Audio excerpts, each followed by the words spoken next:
So it's time for me to say hello, everybody, and welcome to another in our series of programs and lectures and webinars and podcasts from the James Madison Program in American Ideals and Institutions here at Princeton. I am Alan Guelzo. I'm the director of the Madison Program's Initiative on Politics and Statesmanship, and the program's Thomas W. Smith Distinguished Research Scholar. Exactly who thinks I'm distinguished is a secret I am not allowed to disclose. But this afternoon's program is the first installment in this academic year of programs hosted by the Initiative on Politics and Statesmanship. And as we shall see, our subject is very much about all the hinges on politics and statesmanship. That subject is a Princetonian, John Foster Dulles, whose name is today recognizable principally from the fact that a major airport serving the District of Columbia is named for him. Everybody knows Dulles. They don't know John Foster Dulles, they know an airport named Dulles. But at least there's that to recognize. Well, let's fill in the blanks a little bit. John Foster Dulles, at the midpoint of the 20th century, was the United States Secretary of State. And I don't think it's straining too much of a point to say that this made him one of the most powerful men in the world in those very chaotic years that followed the end of the Second World War. In fact, between the run of famous secretaries of state in the early years of the Republic, people like Thomas Jefferson, John Quincy Adams, William Henry Seward, just to pick three, between them and the mid-1970s heyday of Henry Kissinger, John Foster Dulles is unquestionably the most influential individual to have filled the role of Secretary of State. Because it's very largely to Dulles that we owe a lot of what developed as Cold War policy in the years between 1945 and the eventual end of the Cold War in 1991. To talk to us and enlighten us about John Foster Dulles, we have with us today Professor John Wilsey, who is Associate Professor of Church History and Philosophy at the Southern Baptist Theological Seminary in Louisville, Kentucky. He is an alumnus of Furman University. He has an MDiv and a PhD from Southeastern Baptist Theological Seminary. And in the academic year 2017-18, he was the William E. Simon Visiting Fellow in Religion and American Public Life in the James Madison Program here at Princeton. So he is no stranger to the Princeton environment. When John came here, he was already the author of One Nation Under God, an evangelical critique of Christian America, and of American Exceptionalism and Civil Religion, Reassessing the History of an Idea. And it was thereafter that his attention turned to the subject of John Foster Dulles. So John, let me start this afternoon with the obvious question, and that is, why? Why did you decide to pick up the life of John Foster Dulles and his career of Secretary of State? Because here is a man in Dulles, here is a man whom Winston Churchill once quipped was dull, duller, Dulles. Why? I mean, here, above all, in John Foster Dulles, here's a secular politician. And there's some question about, what kind of religious profile did he have? Why would you be interested in that? He's also someone who promoted, quite frankly, the aggressive liberation of communist-dominated nations rather than merely containment, much less détente. He's someone who advocated playing brinkmanship with the Soviet Union. What could possibly attract a historian of American religion to write an admirably sympathetic biography of a man who's likely to remind people of Dr. Strangelove? So why John Foster Dulles? That's great. Thank you so much, Professor Guelzo, and thank you to the James Madison Program for this invitation to be with you here tonight. It is a great honor and a great privilege for me to be with you and to be discussing this very fascinating person and very important person in American 20th century history. John Foster Dulles, in short, was instrumental in creating the world that we live in today. We are products of the past. We are products of history. Whether we know the history or not, whether we appreciate the history or not, we're all products of it. And John Foster Dulles initiated cause and effect relationships in the 20th century that create the world that we live in today. Starting with his involvement in the Versailles Conference, 1919. John Foster Dulles authored the War Guilt Clause, Article 231, with Norman Davis. Which had long and unpleasant innings. That's right. We're a product of our world that we live in is a product of that short War Guilt Clause that they did not think was going to be received with hostility by the Germans. We're surprised that it was. He helped to craft. He was absolutely instrumental in crafting the moral vision of the United Nations through a document that he authored called the 6 Pillars of Peace, which helped to inform the moral vision of the Charter, the UN Charter, but also had an amazing effect on the American people in that they were more open to becoming involved in a world organization of that kind in a way that they were not to the League of Nations in 1919 and 1920.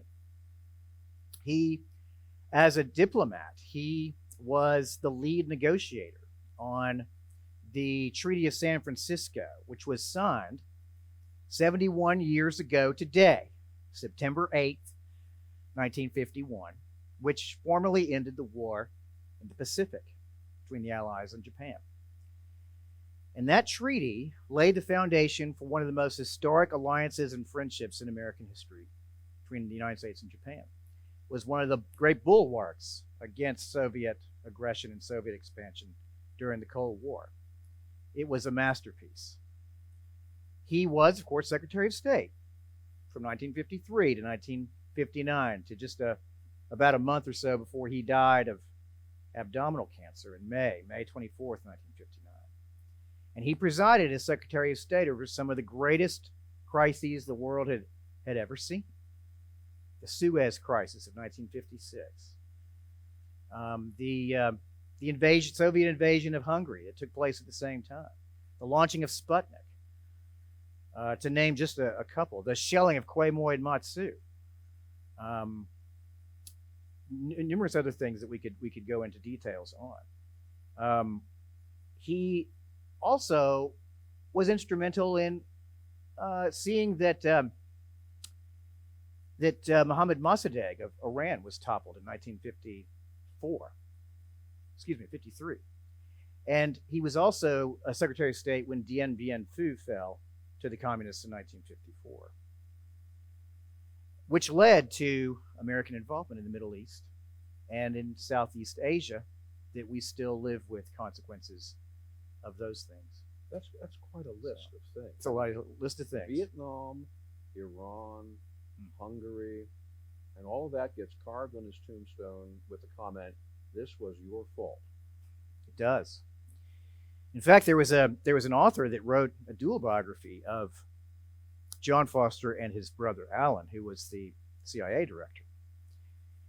And I watched an interview with him. That book came out in 2013. It's called The Brothers, John Foster Dulles and Alan Dulles and Their Secret World War. So many of you probably read that book. And in that book, Kinzer argues that if it were not for John Foster Dulles, then the United States would not have been involved in Vietnam.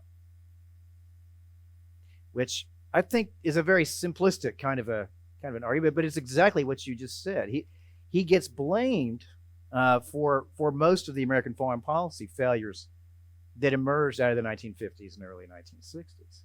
But there's one other thing I think is interesting about John Foster Dulles, and that is his religion. He is famous in his lifetime for being extremely pious. and very religious. And he was something of fodder for the cartoonists of the day. Washington Post cartoonist Herb Block just had a field day with Dulles.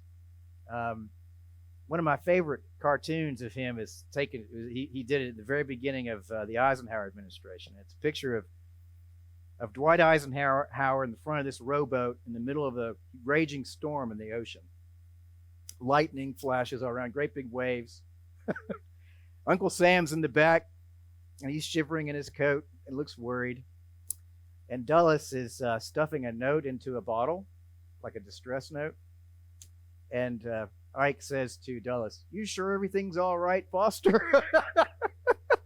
I mean, those kinds of cartoons, just saturated the newspapers of the day. He was glum. He was grim. He was serious. He was an introvert in his personality. But he was a deeply pious man. He was a deeply religious man. He was a Presbyterian of the modernist mold. And because of his religion, historians don't really know what to do with him. They don't understand his religion, and they don't understand often how his religion impacted his positions on foreign policy, which I think is really interesting, a really fascinating thing. I'm a church historian, and so I find religious people very interesting. And I also find it fascinating when the religion of a person like John Foster Dulles is either misunderstood or ignored completely. There's really only one other book that's written about John Foster Dulles' religion and that was written in 1985. So I thought it was about time to bring. You realize there's probably one other serious, catastrophic event for which Dulles can be blamed. You had said that Dulles' involvement with the Treaty of San Francisco was what led to the basis of a new relationship between the United States and Japan. Well, that was why I was born in Japan. Wow. So I was caused by John Foster Dulles. It's his fault. Yeah. So now we have something else to blame. Yes. Dulles was a Princetonian. He was. Class of 1908. Class of 1908. All right. He was a philosophy major. What kind of a young philosopher was John Foster Dulles? Did anybody notice him then? That's a fascinating. I mean, it's awesome. It's a great question. It's that's part of the reasons why he's so interesting. Princeton is a long family tradition on the Dulles side, especially. His father was a graduate of the university. College of New Jersey was known back then. I think he was class of 1879. His uncle was, he had two uncles actually who were both alumni of Princeton. So when he matriculated into Princeton in 1904, it was something of a family tradition, something carrying that on. And in fact, Dulleses have continued to graduate from Princeton. The most recent Dulles was class of 2003. And during his years, he came here as a 16-year-old. He was very young, and he was known by his friends as a polar and a greasy grind, someone who was obsessed with study and his books. He famously did not join an eating club while he was here, but he did take his meals with the same group of young men all 4 years he was here, and they actually formed their own eating club called the Alderic, and even made their own cap.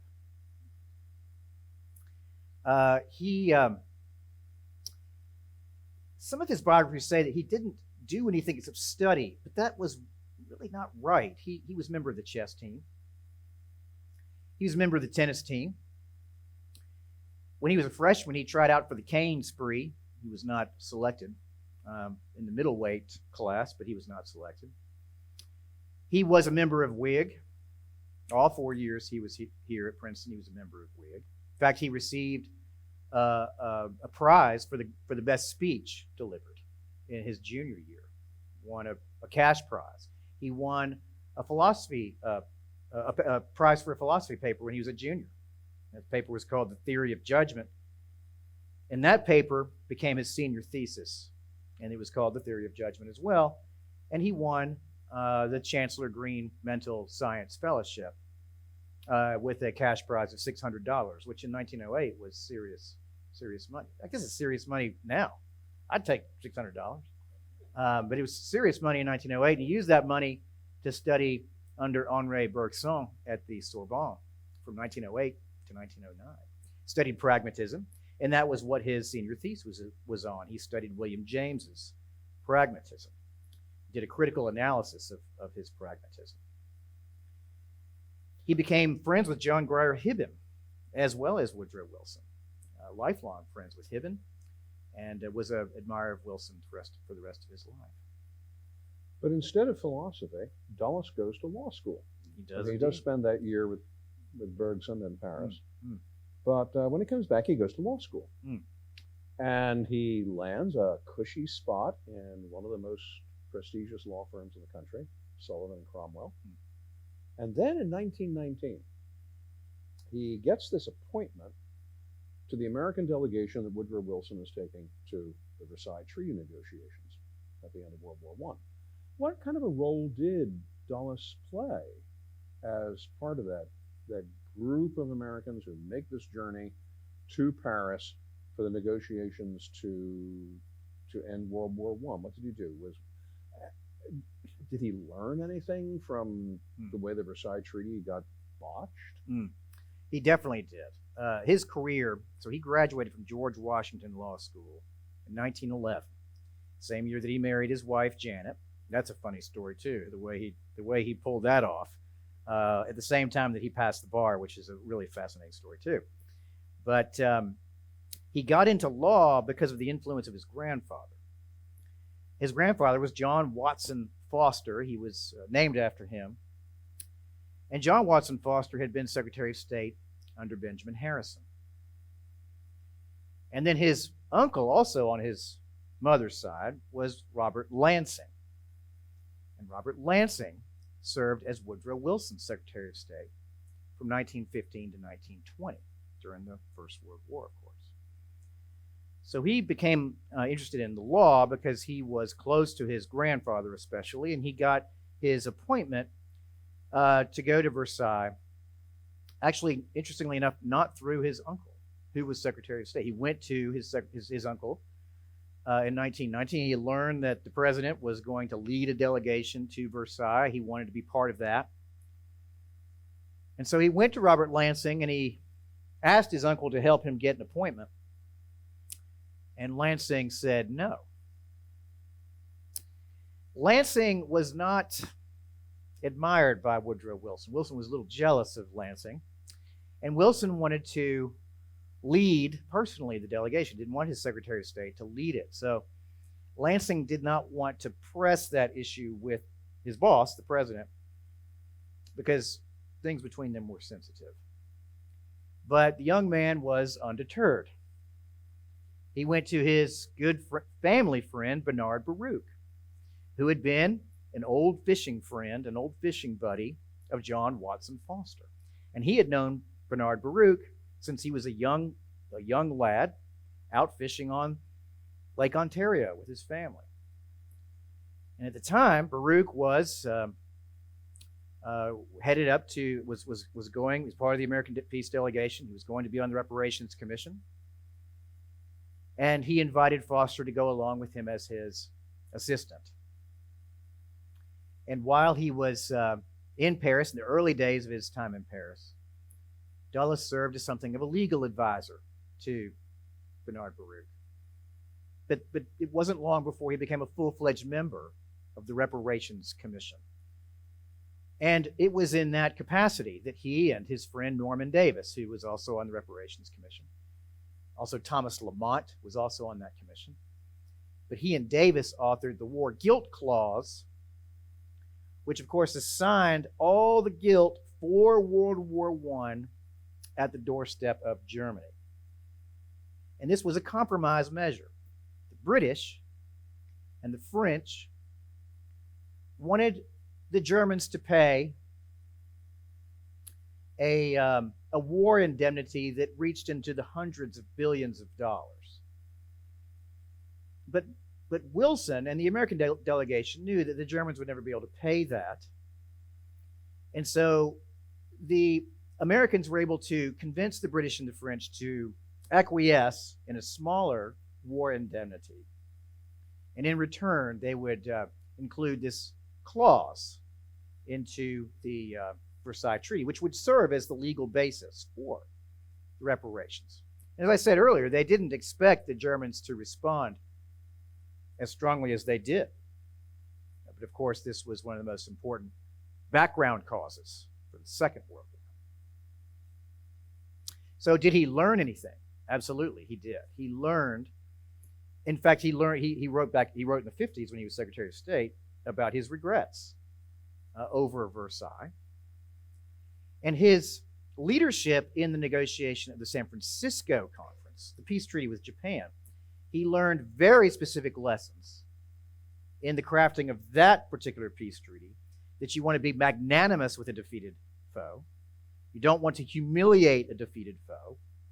And you want your defeated foe to enjoy freedom and equal stature among the family of nations.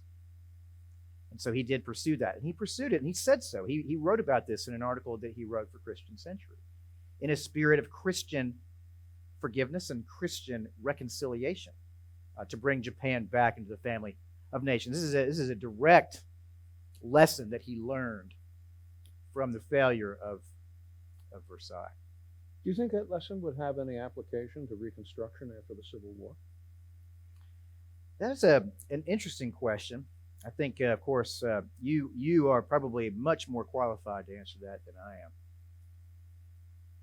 And as a Southerner, I'm tempted to say, yeah, why didn't the North do it that way? That's the way it should have been done, you know. But being from Georgia, we were talking about Sherman a little bit before this began. You know, my family weren't fans of Sherman.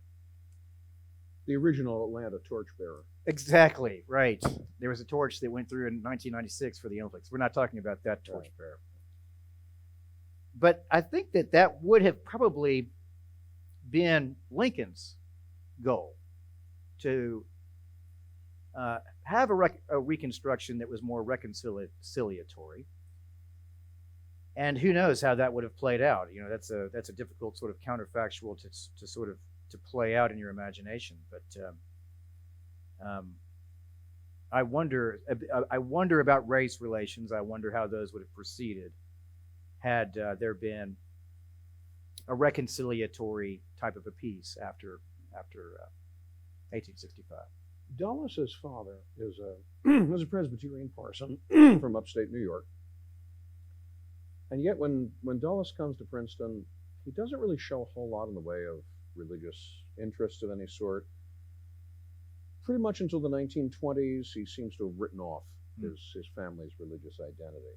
And then suddenly, bang, he finds himself in the middle of the fundamentalist modernist controversy, especially as it was being fought out in New York City.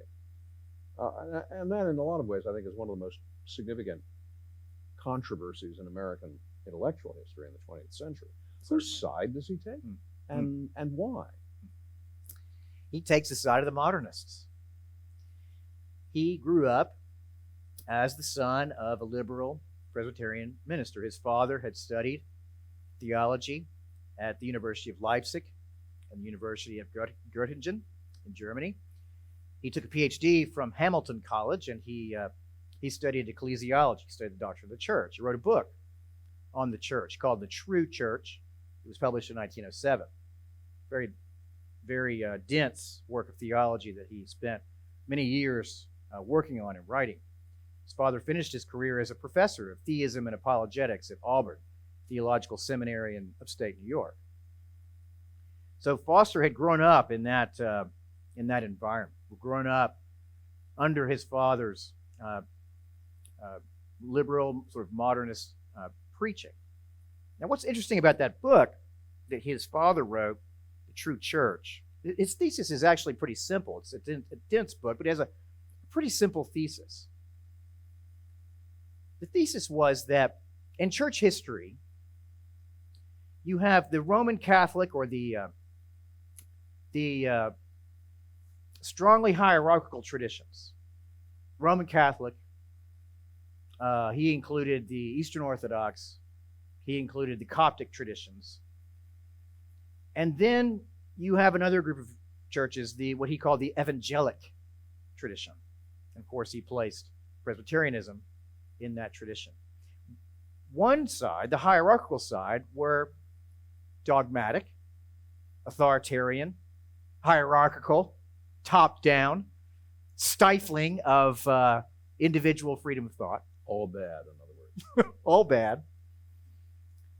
And the evangelic traditions were liberal and free and focused on individual human dignity. And so the true church was the evangelic church. The false church was the Catholic church and the hierarchical traditions. So when Foster comes along, and he is an elder at Park Avenue Presbyterian Church in New York City, and he is elected to be a representative to the General Assembly in 1924, after Harry Emerson Fosdick, a Baptist, had preached a very famous sermon called "Shall the Fundamentalists Win?"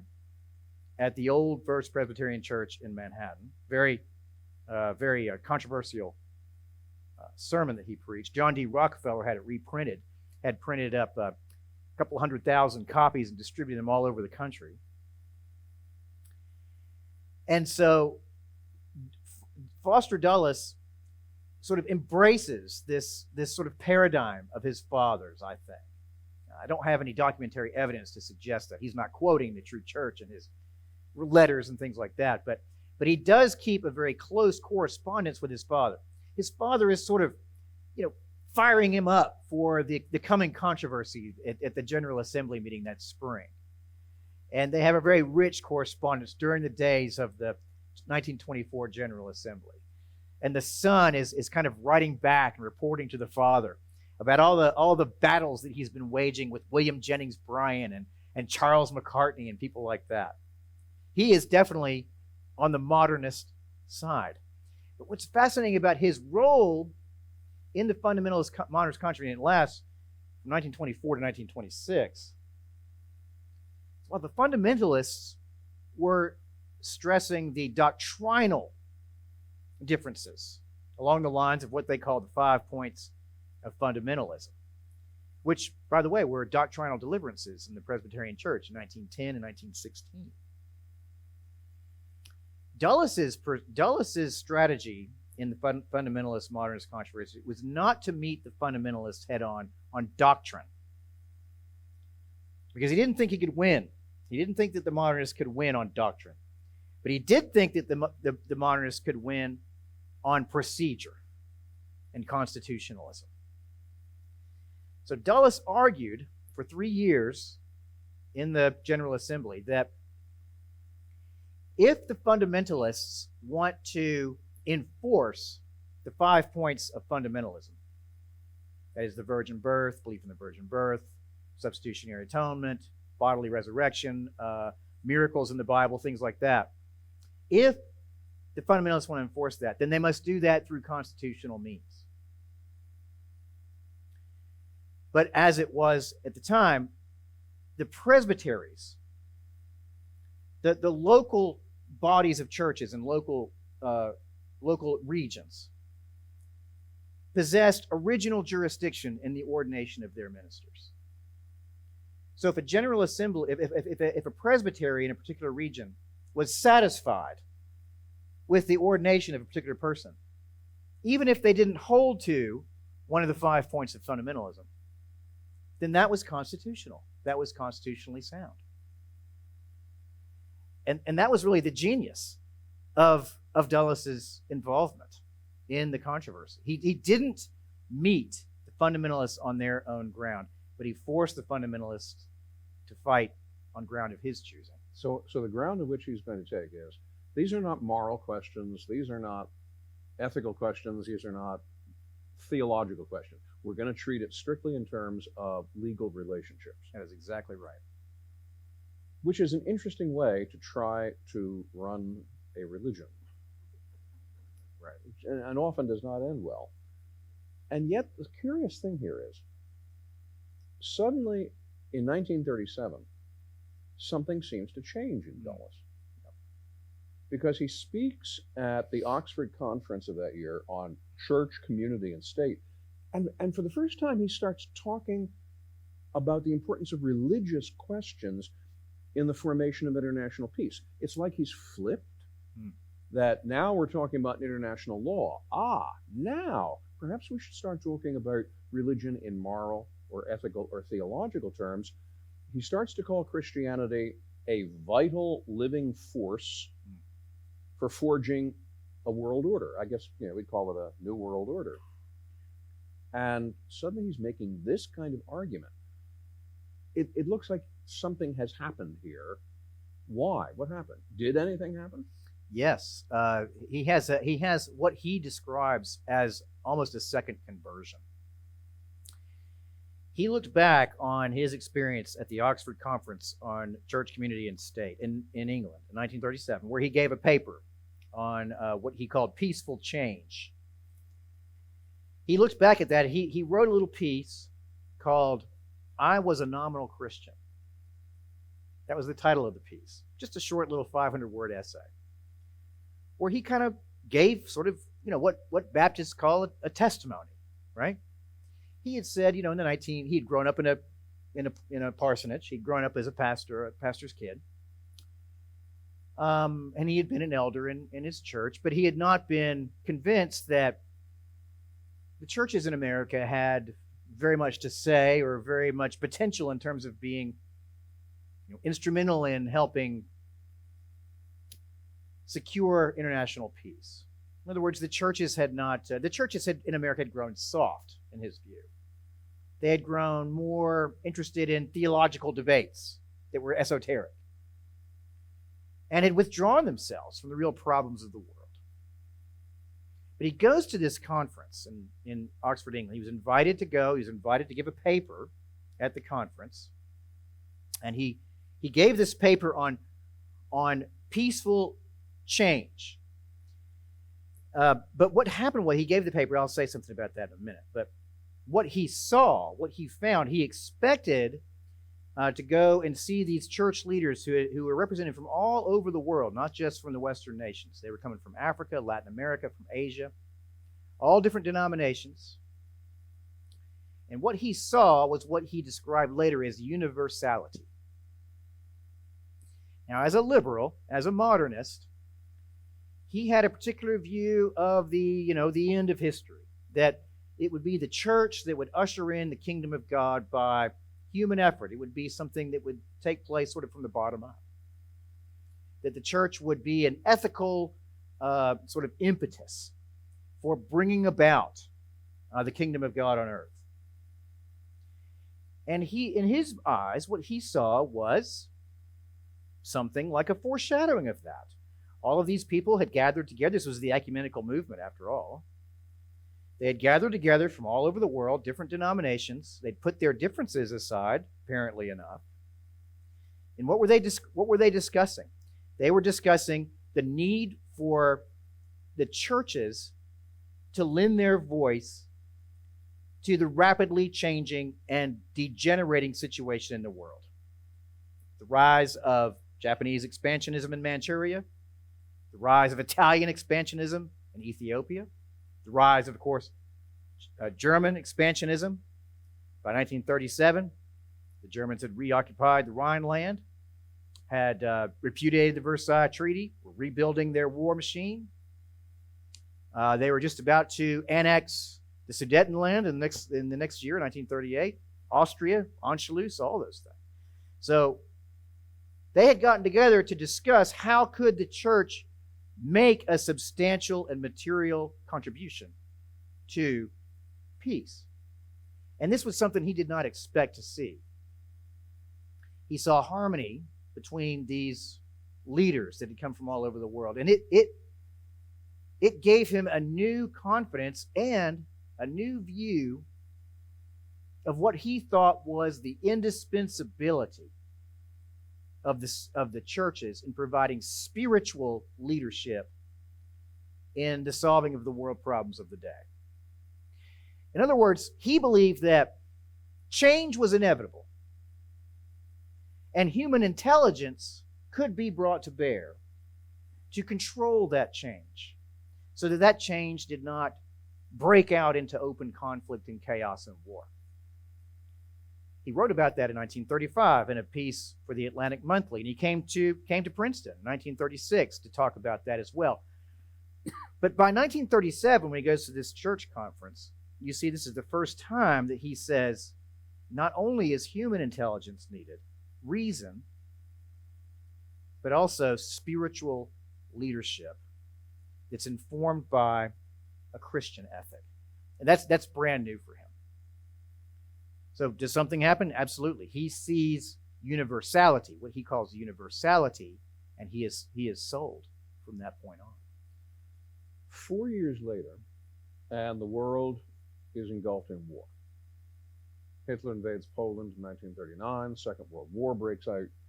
The United States is still a neutral, 1939, 1940, and 1941. In 1941, Dulles is named chair of a Commission for a Just and Durable Peace. And over the next 5 years, Dulles and his commission partners produce a series of papers and conferences about what the post-war world ought to look like. And in that, he makes some interesting comments like moral law, no less than physical law, undergirds our world. What did Dulles mean by moral law? That's a great question. Dulles is not a theologian. And even though Dulles did major in philosophy, and even though he did, write a major paper and study under one of the most famous philosophers of his day, Dulles was not an abstract thinker. He was a pragmatic thinker. He was, in fact, he believed that Christianity was first and foremost an operational faith, not a dogmatic faith or a doctrinal faith. So it's a little bit tricky. He uses the term, the moral law, he uses that terminology all the time. And he uses it for year after year after year after year. All the time he uses it, but very rarely do you see him ever give anything in the way of a definition for what he is talking about, which is frustrating. But when you read his speeches, you read his letters, and you read, his articles, he was a very prolific speaker and writer. He wrote all his own speeches, by the way. Even when he was Secretary of State, he labored over his speeches. To go through the archives, you ought to go down to the Mudd Library sometime and just look through some of those boxes where his speeches are found. There'll be a speech that has a draft of 15 pages or something. And the box will have 450 pages. Half of that is drafts that he would do. He would labor over these things. He wrote his own speeches. When you read those speeches and writings of his, you can sort of put some pieces together about what did he mean by the moral law. First of all, I think you can say that he began, that his starting point was a belief in the sinfulness of humanity. Human beings craved power more than anything else. And that you're always going to have bad actors, no matter what. And he followed Alexander Hamilton in the Federalist Papers. You're always going to have bad actors. You're always going to have evil men in a government or in a society that are going to, spoil the bunch, if you will. And change is inevitable, not stasis. Change is always going to be happening. And you mix change with the human capacity for evil, and that's when you have the risk of war. But if you have change, and that's a governing principle in human society, how can you also have a moral law? Because if the moral law is always changing, then it's not really a law.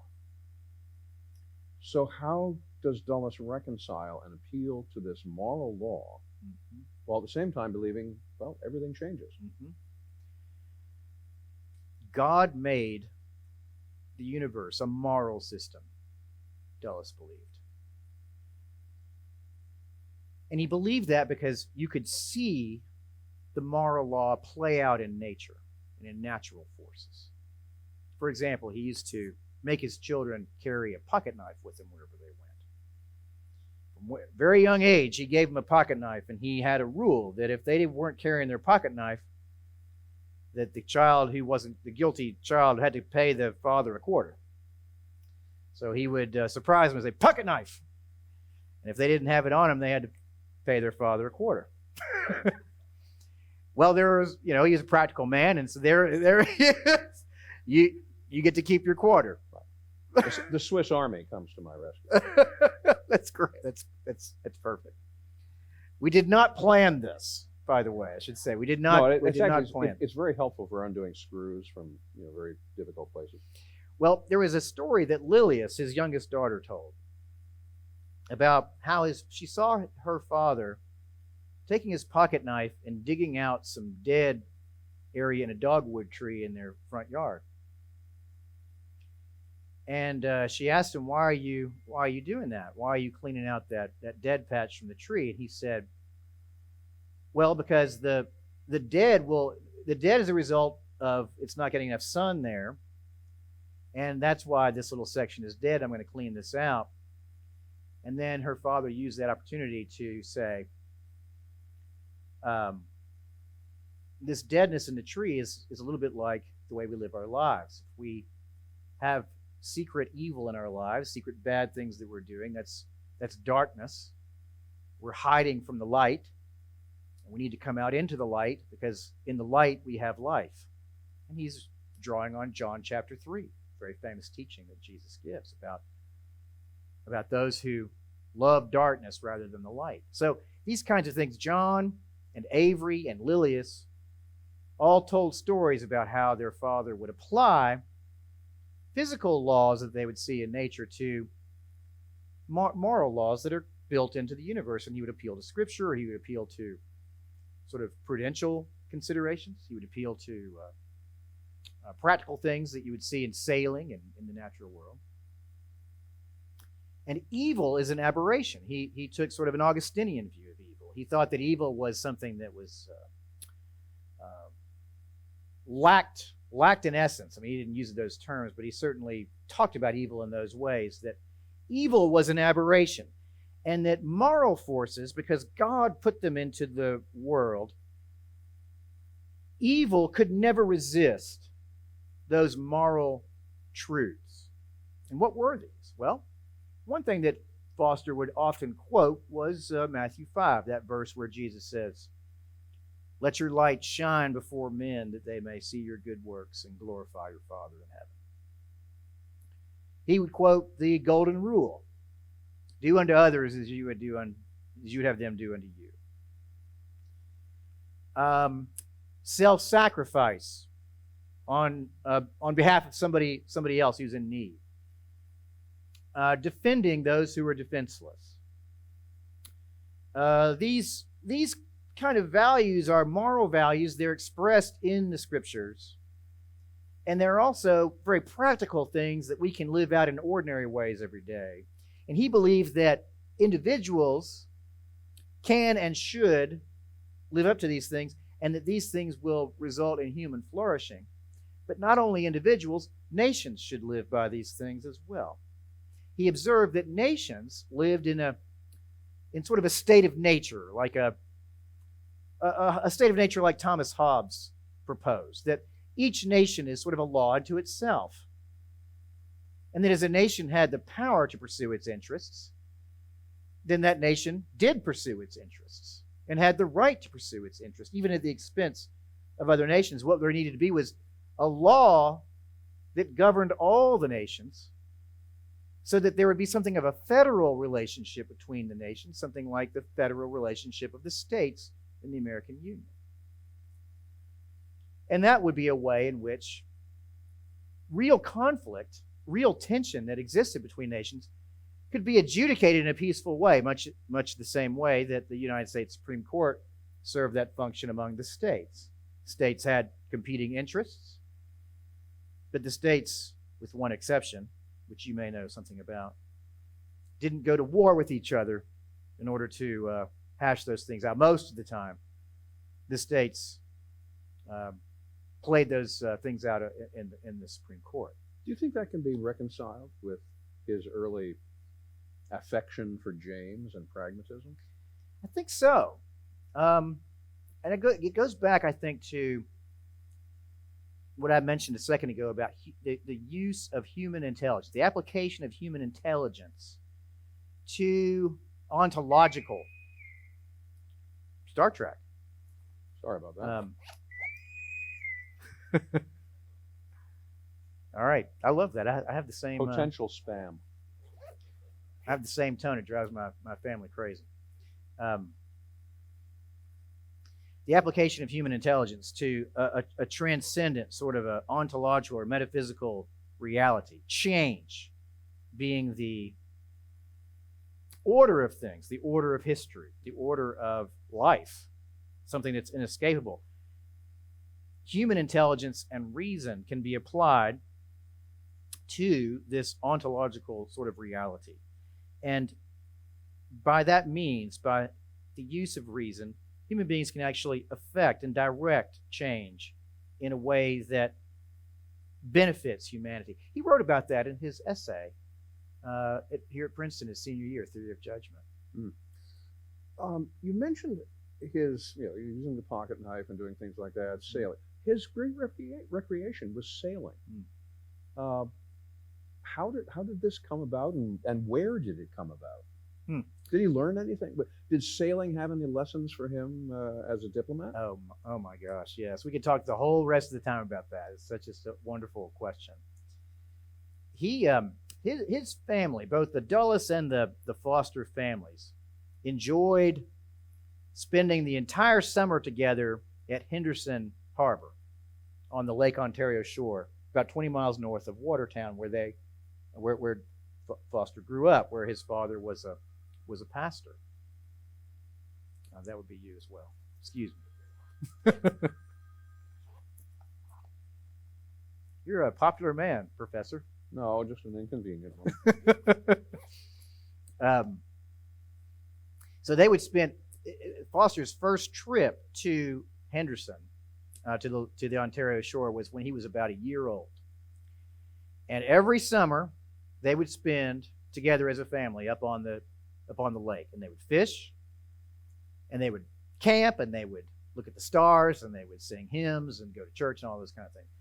In 1904, his mother bought him a little catboat with just a mainsail that he named Number 5. And he sailed that little catboat for many years. In fact, he took his sister Eleanor and a friend of hers from college and his brother Alan out on Lake Ontario one time. This would have been in the early 20s, and they got caught in a storm. And Eleanor wrote about this in her biography of John Foster Dulles, and she described a very scary situation. Waves, 4-foot waves, which sounds like a lot to me. Alan was bailing, Foster was at the tiller, and the friend wanted to do something that was going to be helping. She was something of a landlubber, wasn't experienced at sailing, so she offered to help bail. So Alan gave her the bucket, and she promptly dropped the bucket into the lake, and that was it. No more bailing.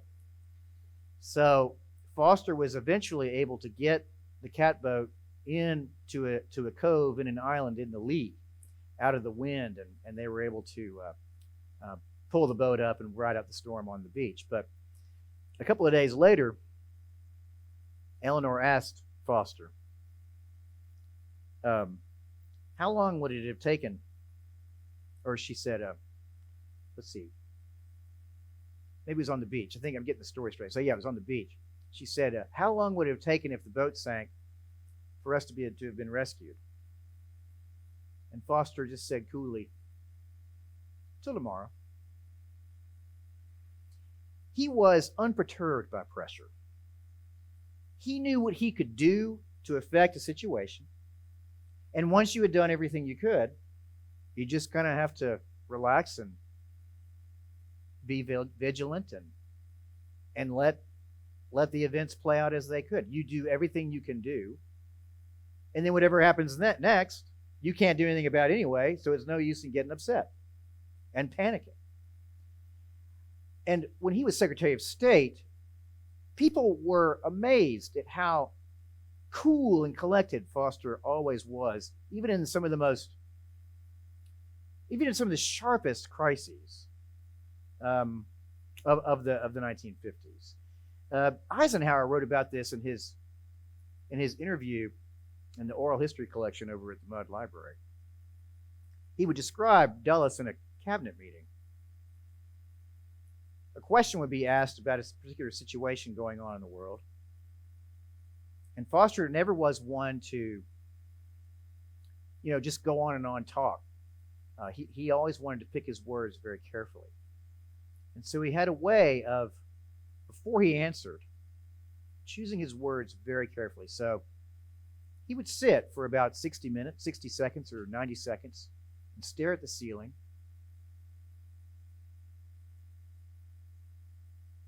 And have this very long, awkward silence.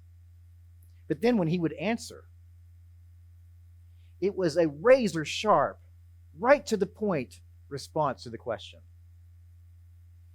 He had learned this from sailing, from being out on Lake Ontario and in big storms. Eleanor described him as a full canvas sailor.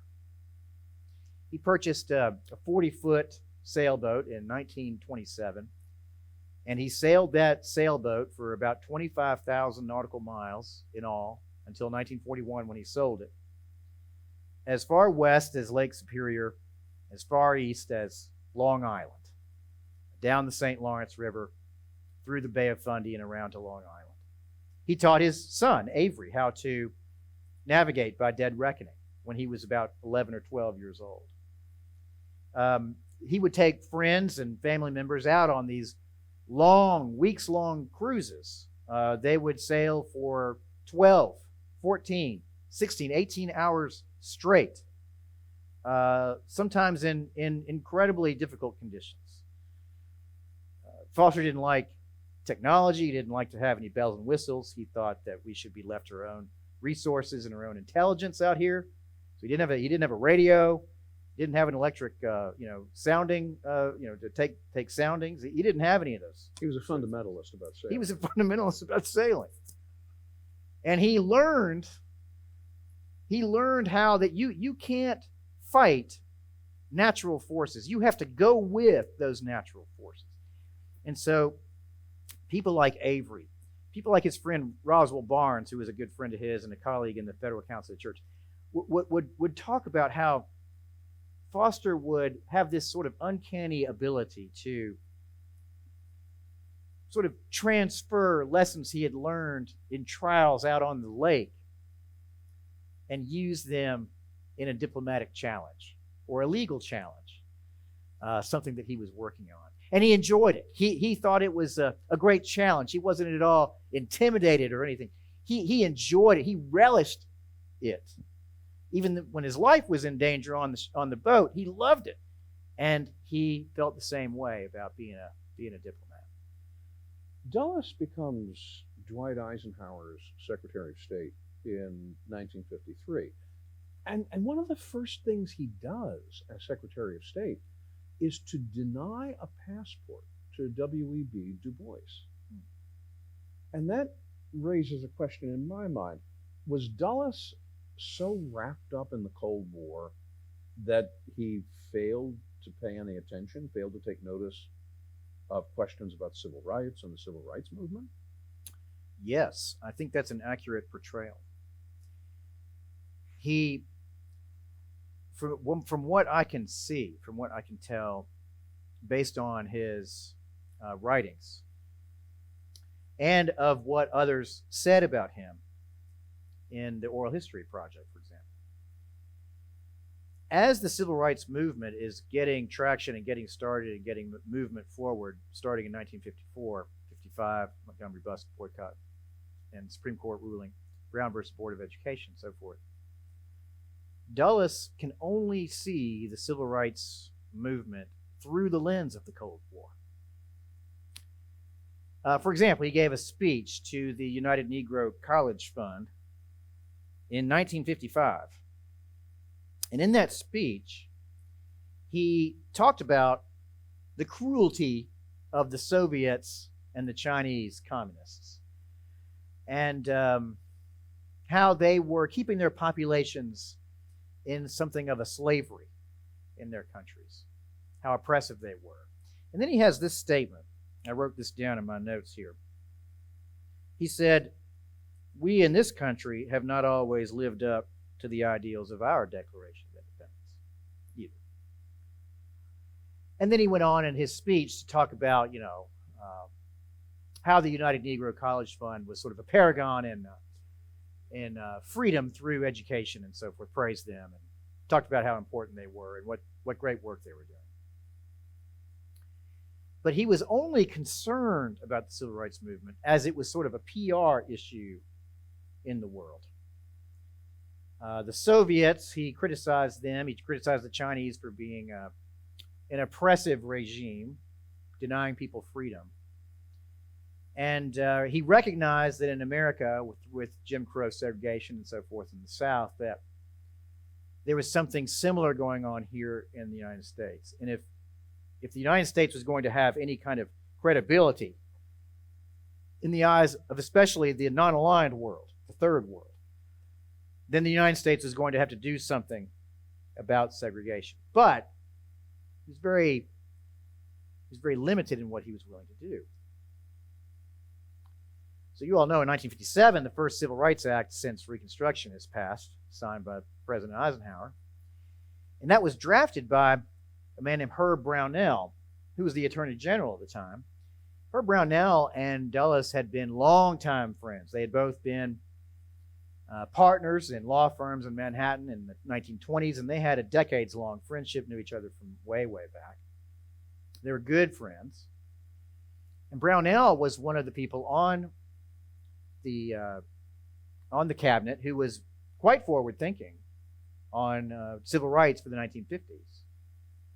And he drafted the language of the 1957 Civil Rights Act. And of course, one of the things he wrote in that act was that individuals should have the right to sue in federal court localities and state governments that denied people's voting rights. And Dulles spoke out in a cabinet meeting criticizing that language. Said we shouldn't do that. We shouldn't have that in the bill because that violates accepted mores of our day.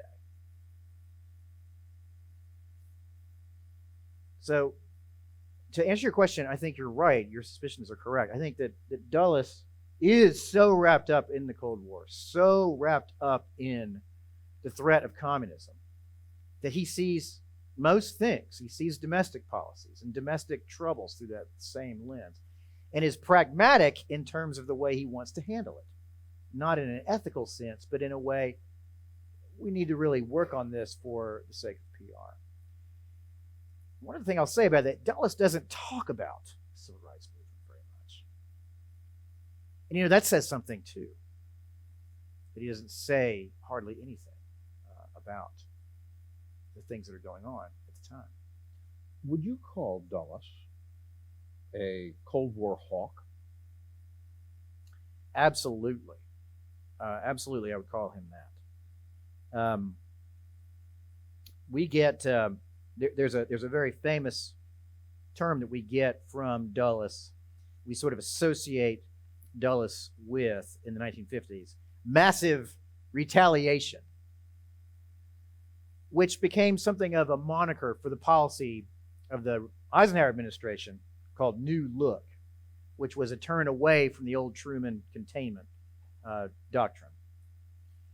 Massive retaliation came out of a speech that he gave in January 1954 to the Council on Foreign Relations. Let me just read you a quote from that speech. He said, "Local defenses must be reinforced by the further deterrent of massive retaliatory power." And in that speech, he sort of caused something of a firestorm in the American public.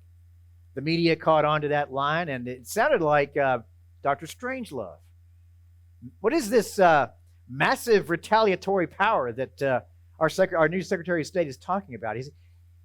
Americans were concerned that he was going to be something of a warmonger. So Eisenhower prevailed upon him to write another speech and give another speech where he clarified what he meant.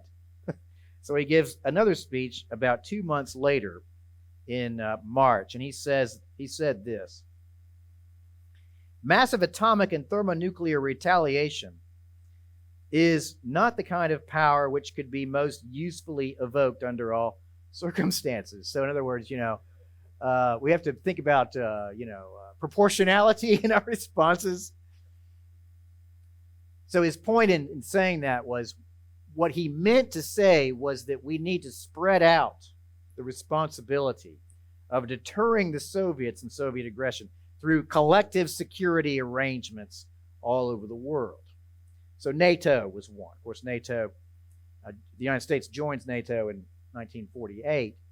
CETO, CENTO, ANZUS, the alliance between the United States and Japan is a collective security arrangement that comes out of the Treaty of San Francisco.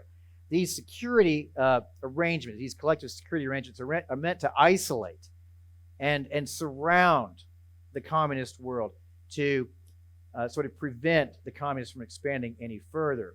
But also it's meant to take all the weight and responsibility of the United States. The United States would not be able on its own, even with its vast nuclear deterrent, to defeat the Red Army, which was massive and outnumbered the United States in artillery, men, and tanks by exponential numbers.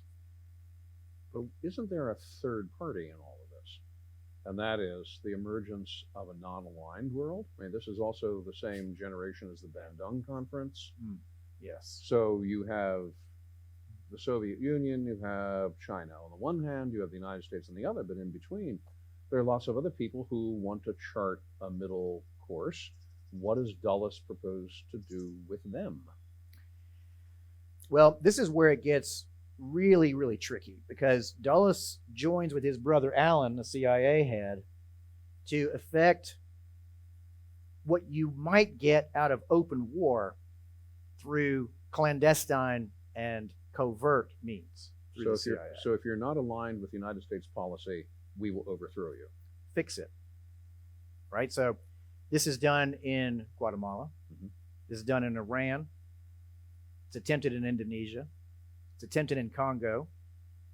It is attempted in Vietnam.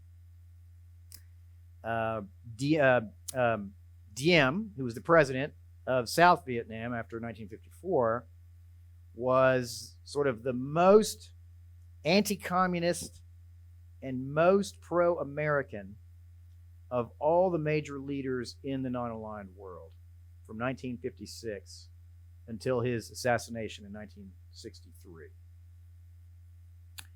And Dulles, of course, dies in 1959, May 24th, 1959, before he can really see events transpire in Cuba and in Southeast Asia. But that is going to be his solution. And so what Kennedy will do when he comes on in establishing, for example, Kennedy will have a very special sort of reaching out to that non-aligned world through the Peace Corps. The Peace Corps' mission, in many ways, is to be a corrective to the way that Dulles and the Eisenhower administration as a whole looked on the non-aligned world. They believed at the time that they could affect change and they could affect, sort of draw the non-aligned world into an American orbit through covert means. But of course, it doesn't take long to see that these things sort of backfire. So when Kennedy comes into power in 1961, the Peace Corps is one means by which to effect a corrective to that. Does it really change materially, though? I mean, we've got a Peace Corps, but are we still basically saying, if you're going to be part of the non-aligned world, we're going to regard you with suspicion, and if you don't do the things we want you to do, we will overthrow you? That's right. Is that the legacy of John Foster Dulles? It is part of the legacy of John Foster Dulles. I don't think it's all of his doing. There are many other people that are involved in this. George Kennan, who writes the Long Telegram, is the first person to say, look, the Soviets see us as it is impossible for them to peacefully coexist with us. So George Kennan will lay the sort of the groundwork for Truman's policy starting in 1947. Kennan is one person among many who will have a hand in the way that the United States will carry itself out in the Cold War in the 50s and the 60s. But Dulles, in 1953, 1959, is the most powerful diplomat in the world, and he is someone who bears a great deal of responsibility for this. Would you say that, given the fact that Dulles goes off the scene, so to speak, in 1959, all right, fast forward to 2022, that's a long time and a lot of secretaries of state in between. Are we still playing out the same arc of policy and attitude that Dulles laid down in the 1950s? Is that still there? Is Dulles' thumbprint still on American foreign policy? I think in some ways, yes, and in some ways, no. Dulles is a Secretary of State. The Secretaries of State in the mold of Dulles, from 1959 when he dies, Christian Herter takes his place, serves as Secretary of State till the end of the Eisenhower administration. And of course, Dean Rusk picks up with Kennedy, a Georgian, I might add. All the way through probably James Baker under George Bush the Elder. Their approach to foreign policy was a realist approach, an approach that's informed, I think, by realpolitik, and an approach that considers American interests as being the primary, sort of the guiding principle. After George H.W. Bush, and starting with Clinton, with Warren Christopher, Madeleine Albright, and so forth through, Secretaries of State have taken, I think, a more globalist approach, less of putting American interests first. And I think that's a consequence of the end of the Cold War and the end of a bipolar world and the beginning of a multipolar world, or a world in which the United States sees itself as the only superpower. And I think that that's partly the result of specific presidents and their particular vision of foreign policy, I think starting with Carter and being carried out by Clinton as a Democrat in the 1990s. But some of this is going to be forced upon them by circumstances. The Cold War is over by 1991. And so there is not as much of a perceived need in the 90s and through the aughts of the 2000s and 2010s and so forth, for there to be a strongly realpolitik, sort of American lowercase nationalist diplomacy. But Dulles is certainly in that sort of school of thought of diplomacy. That will lead to some good things and some bad things. American foreign policy in the 50s that Dulles championed. If you ask me, we can of course debate this, and not all of you will agree with this, but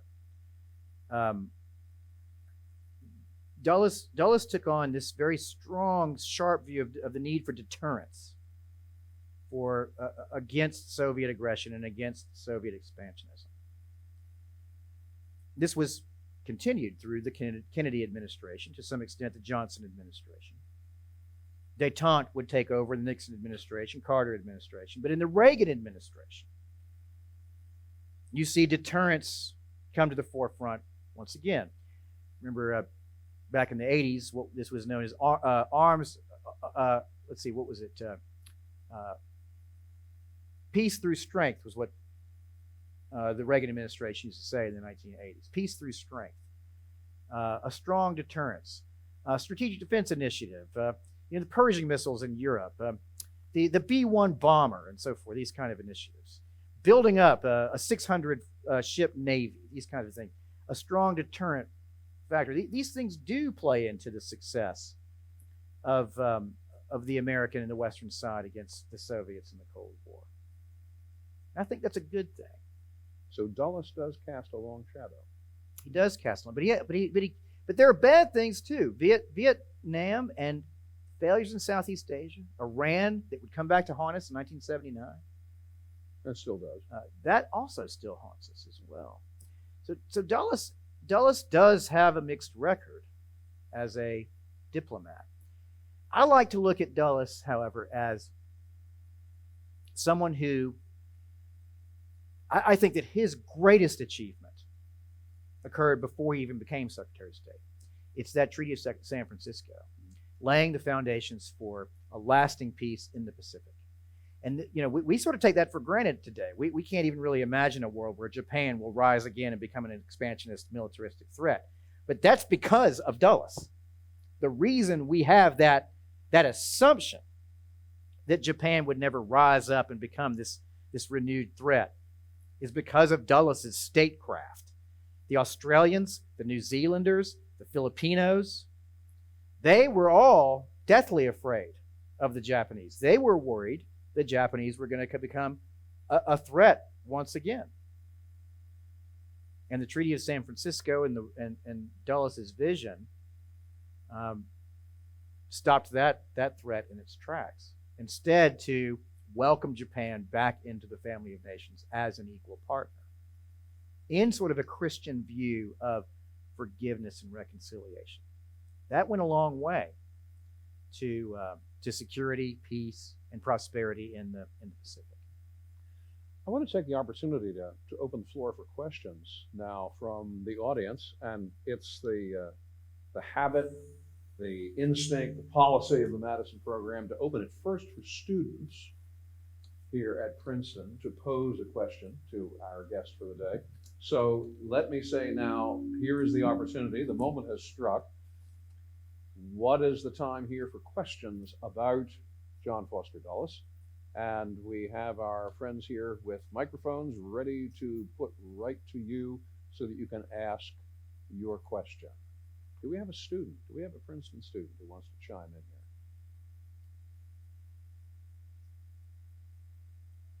here? And yes, is there? All right, very good.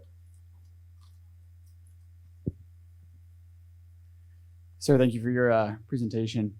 My question is, in his book, Age of Iron, Colin Dweck traces conservative nationalism as either isolationist, unilateralist, or conservative internationalist.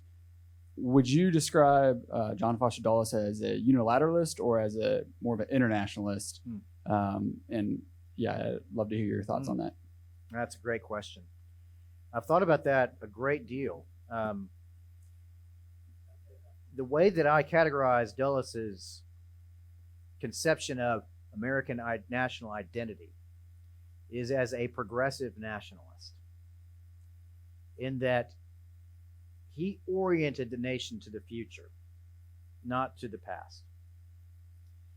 He saw the United States as being a Christian nation, founded as a Christian nation, founded on Christian principles by Christian people. So, that old question, was America founded as a Christian nation? This was something that Dulles would have answered as a resounding yes, but he wouldn't have been the only one. This was something rather boilerplate in the 1940s and 50s when he was alive. So when he would say, we are a Christian nation, he used to say this all the time. This did not ruffle anybody's feathers in the 50s, for example. But he saw the United States as a beacon of hope for the oppressed peoples of the world in the future. Not in a millennial sense or in like an eschatological sense, like in that way. But certainly as sort of the hope for the future, that the future was going to be bright. The Cold War was going to be won. The United States would be the indispensable nation in bringing about international peace, because he used to say all the time, moral weapons will always prevail over physical ones. So that's what I mean when I say he's a progressive nationalist. He orients the nation to the future. conservative nationalists, like those who are prominent voices today, they are basing their nationalism on a declension narrative. That we have a golden age of Christianity in the past. We've lost that. Now we need to recover that. Make America great again, if I may be so bold to bring that up. That statement's based on a declension narrative. And Dulles was not a nationalist in that way. And there really, I don't think, are very many nationalists like Dulles anymore that are that we could say are progressive. Certainly, there are a lot. There's some people like I think someone like Walter Russell Mead or Victor Davis Hanson or Robert Kagan, people like that, who of course, they do look to the future. They think that America's best days are ahead, and they think America's a hope for the future and those kind of things. But Dulles is a progressive nationalist in the sense of the way he orients the nation in history, in time. And I think that's a very important question when we think about, expressions of religious nationalism or political nationalism today. Student questions. Any further student questions? No, but all right. Yes. There we go. Hi, Bernard Hakel here from Princeton. First, thank you very much for coming. I have two questions. So the first one has to do with, this man takes over essentially the helm of the country at a time when we become a superpower. So aside from the religious worldview, is he reading about Talleyrand, France, or about Metternich, or about Bismarck? Is he thinking of America as an empire? And, reading Gibbon, wondering about decline and how to avoid it. How much does he know about Marxism? Is he reading Marxist literature to understand it? So, like the worldview of the man. Yes. In terms of, big political and historical ideas. So that's question one.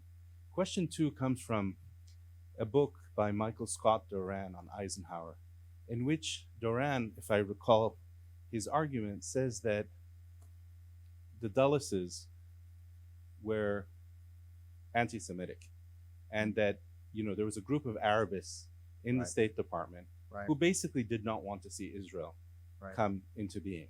Right. Is there truth to that argument and to that claim? Great questions. To the first question, yes and no. Dulles was not a man who read very widely. The books that he enjoyed and the books that he loved, he carried with him everywhere he went, and he read them over and over and over again. He read the Bible. In fact, when he was at the State Department, he used to always say, "Nobody knows the Bible better than I do at the State Department." So he read the Bible a great deal. He read the Federalist Papers a great deal. He took the Federalist Papers with him everywhere he went.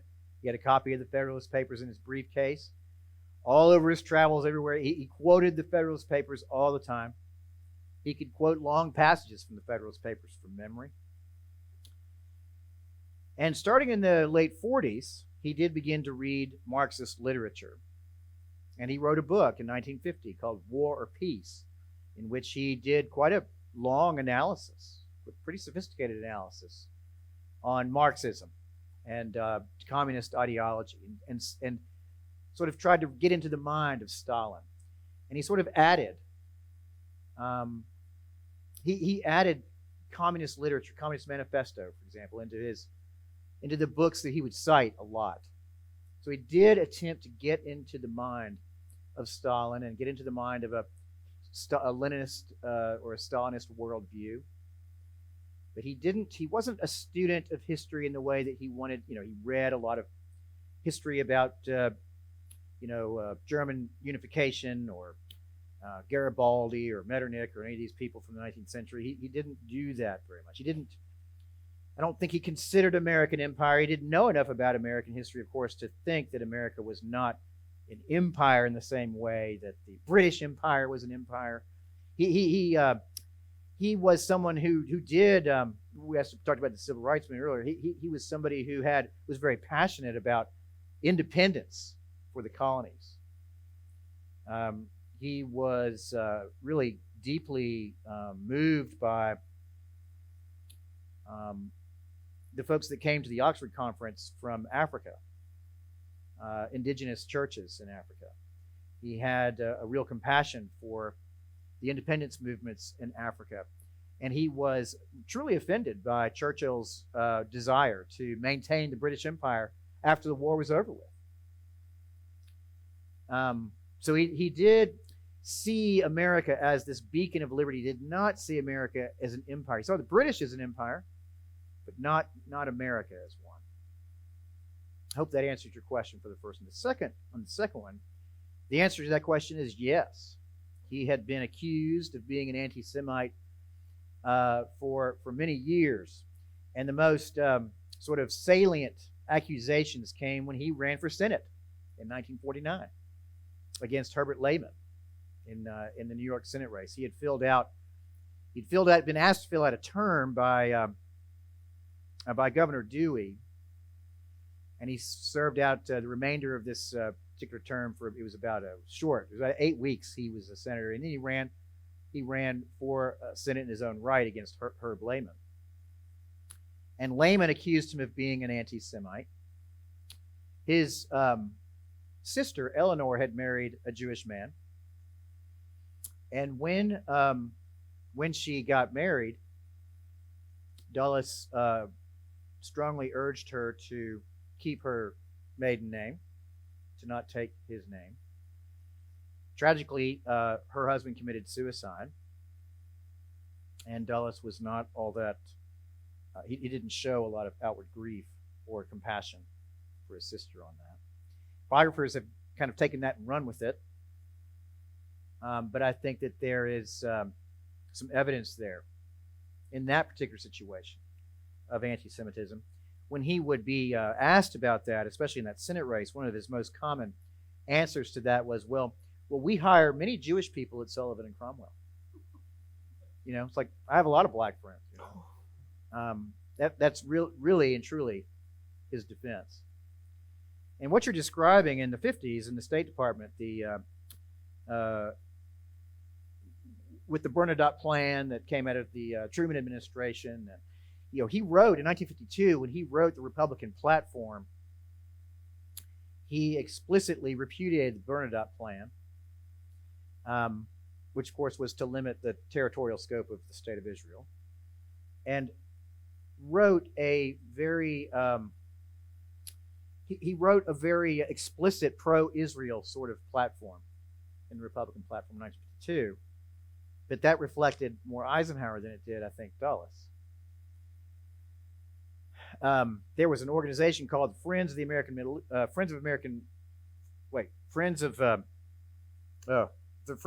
American Friends of the Middle East. That's the organization in the 50s. His pastor at National Presbyterian Church was a member of that group, Edward L.R. Elson. Do you know about that relationship? It's really pretty fascinating if you have a minute. Elson was one of these people that it's kind of like a lot of religious leaders today who want to be near political power and political influence. You know, Trump had the evangelical sort of circle, the group that was, you know, always at the White House, and, you know, kind of let them in on things. Well, Elson was one of these people that loved to write Dulles these ingratiating, flattering letters.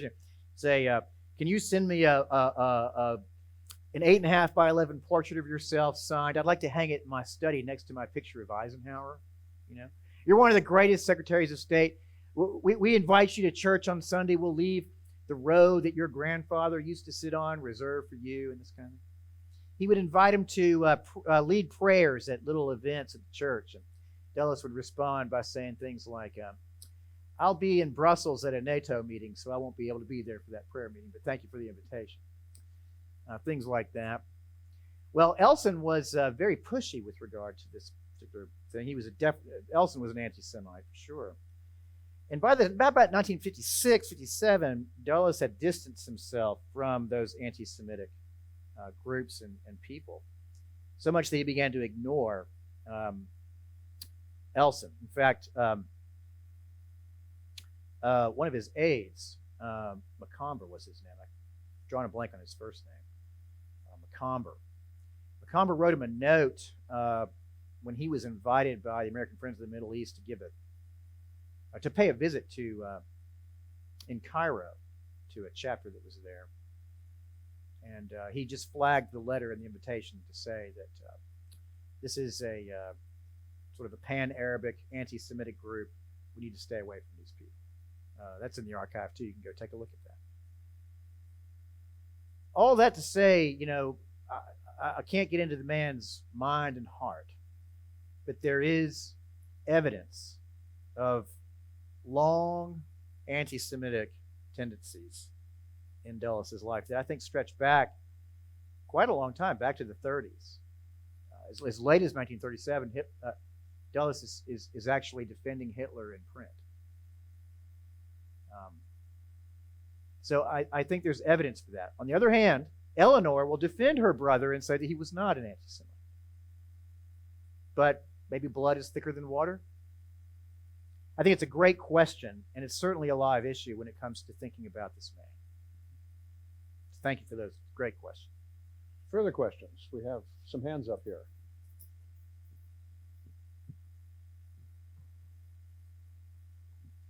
Thank you. I was just wondering what you mentioned that Dulles foresaw America as being a sort of global leader, a symbol of hope for other countries around the world. What might you think Dulles would prescribe for American policy in the current situation in Ukraine with Russia, especially given that the sort of global mechanisms of cooperation like NATO or the UN that Dulles sort of promoted in his policy as Secretary of State, especially when those sort of mechanisms are proving ineffective, like NATO, I believe, was part of the provocation to Russia with the whole Ukraine joining NATO situation, and also Russia being a permanent member of the UN Security Council. So what might you think Dulles would prescribe in this situation? Yeah, it's a tough one because Dulles is dead, and we can't ask him. That does pretend to, but I think that question is a very interesting question. We just said that Dulles helped create the world that we live in today. So in a sense, we're sort of forced to answer a question like that if we're going to make that claim, and I think that's a fair question. You can sort of put some pieces together. When Dulles reports back to the Council on Foreign Relations, when he gets back from the San Francisco conference in June of 1945, he has all this optimism. He has all this hope. He talks about how, the debates between, the communist representatives, Soviets, on disagreements with the French and the British and the Americans on Poland, on Austria, very heated discussions, debates. The Soviets are clearly trying to divide the British and the French and the Americans from each other. But then Dulles will be very moved by the fact that at the end of those debates, he witnesses these representatives actually embracing one another, in friendship and in sincere sort of, hope for future collaboration. The point there is that at least we are talking. At least we are airing our grievances and our differences, and these things are being revealed to us in a room, and we're dialoguing about these things. We're not facing each other on the plains of Poland or on the steppes of Ukraine, if you will. So at least we're talking. At this point, collaboration has failed. So Dulles would be, based on his many, many writings on these kinds of things, on how to prevent the conditions that lead to war most likely, and how can we apply human intelligence and how can we apply spiritual leadership to controlling dynamism and change. He would look back, and I think he would say in his diagnosis of this was that what we sought was a humiliation of Russia by expanding NATO into historically their sphere of influence. That goes back before World War II, goes back long before World War II. Of course, Ukraine, Russian claims on Ukraine go back many centuries. So I think that would be one thing that he might regret. Lack of collaboration, plus in sort of a way to, as the kids say today, spike the football, after the Cold War is over with, and expand NATO into the former Eastern Bloc. I think we have one more question here. Yeah. Professor Hankins here has a question. I hope that answers your question. I wanted to ask you about the relationship with his son, who clearly had some serious adolescent rebellion issues. This is Avery, who Avery, first of yes. all goes to Harvard rather than Princeton, which is Right. obviously a sign of moral decline. Then he becomes a Catholic. He went astray. That's right. Harvard, Right. Yeah. Yes. Well, this is why I'm wearing my crimson tie. So he becomes Catholic, Yes. and then a Jesuit to make things worse, and then a theologian and a priest, Yes. and then ultimately a cardinal. So the Catholic Church, John Paul II creation, I think in That's right. 2001, something like that. 2001. I just Yep. looked it up. Yep. So my question is, does this have any, first of all, it's a very interesting human relationship, and you might comment on that. And second, does this have any influence on his views about the kind of Christian world coming together to further the causes of democracies? What is his attitude to the Catholic Church, I guess? Because later on, of course, the CIA has a very close relationship with John Paul II and so forth. But I wonder, how far back does that go? Does Dulles have any interest at all in including the Catholic Church in his religious geopolitics? Well, I'm so glad you asked that question. I was hoping that somebody would. I talk about his relationship with Avery quite a bit in the book. More than one biographer said that Dulles ignored his children. He was neglectful of them. He was very devoted to his wife, and everybody agrees about that, but that he was neglectful of the children. That the children sort of grew up without a father and grew up without a mother. And I found that to be completely wrong. In fact, if there is one thing that I could point out in the biographical literature going back to about 1973, that would be my biggest complaint. It's an oft-repeated line that the children were neglected by their father. I found that to be in sort of many different ways wrong. And I'll just use Avery as an example because Avery is the perfect example for this. I mentioned earlier that when Avery was 11 or 12, his father had taught him how to navigate by dead reckoning a sailing vessel. And when he was 12, Avery talked about this in the oral history. You can go check it out in the archive.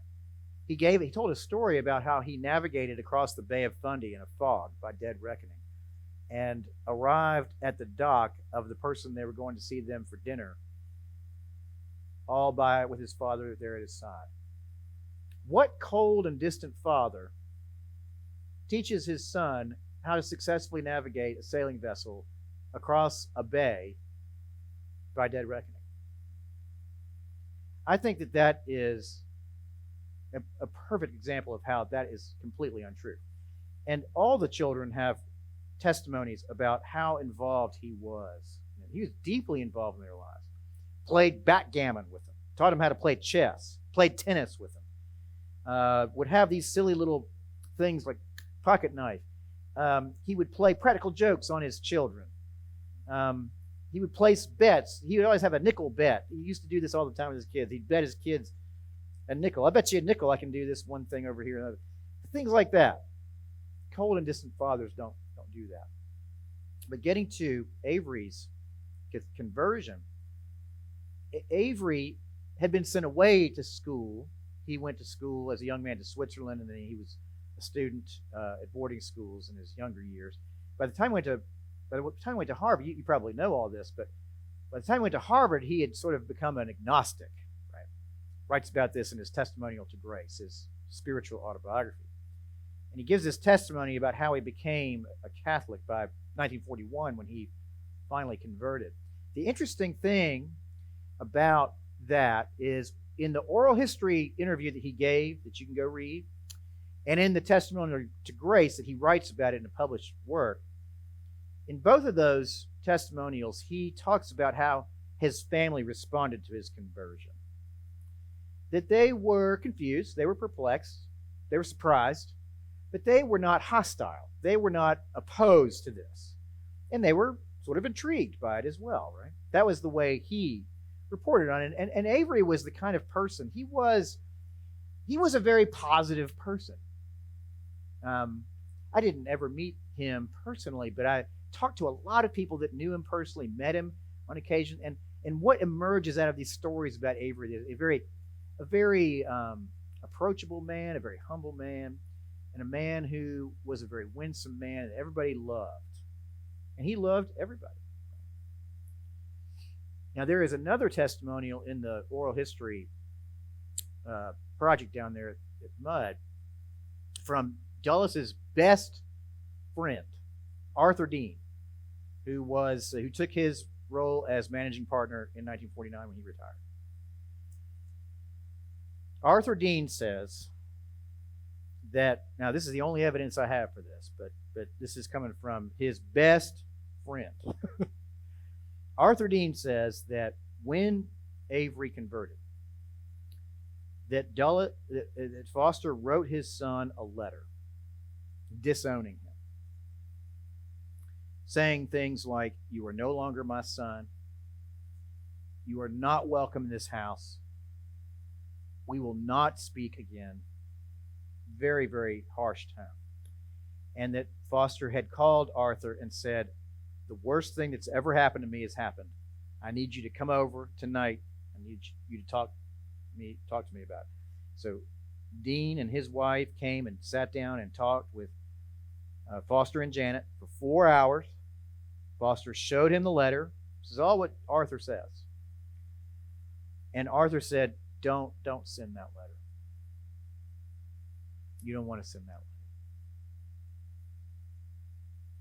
Don't do it. And so he persuaded Foster not to do it. Foster must have destroyed the letter because the letter's gone. He kept everything. The man was a pack rat. He kept everything. The man kept everything. I can't find that letter anywhere. He must have thrown it away, got rid of it.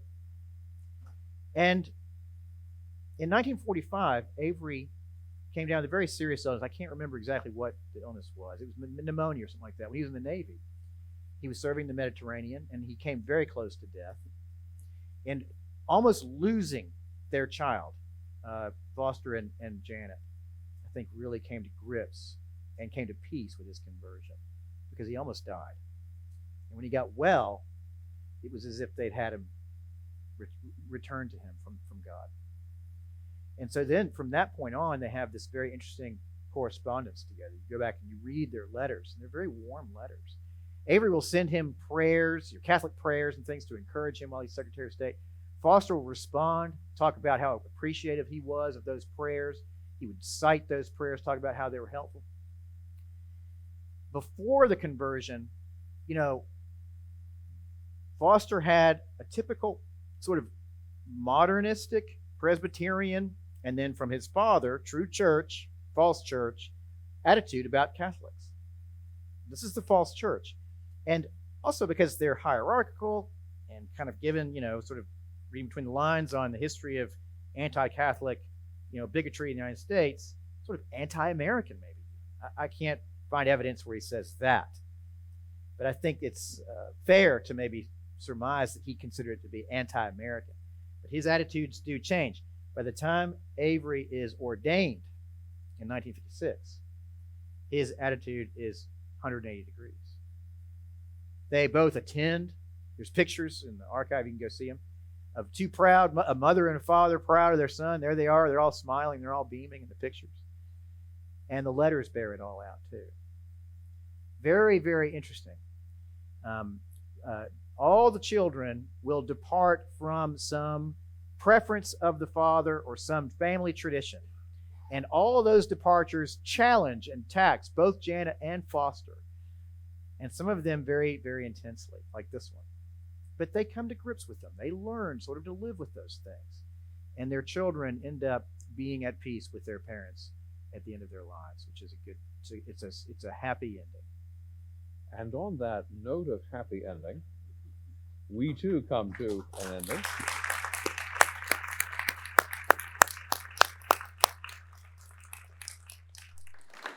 Let me thank John Wilsey for being our guest today. Thank you all for coming here today. And I would say that the best place to continue exploring John Foster Dulles is on the pages of God's Cold Warrior, The Life and Faith of John Foster Dulles. So for this afternoon and this evening, thank you for being here. Thank you, John Wilsey. And stay in touch through our James Madison website, which is jmp.princeton.edu. See you next time.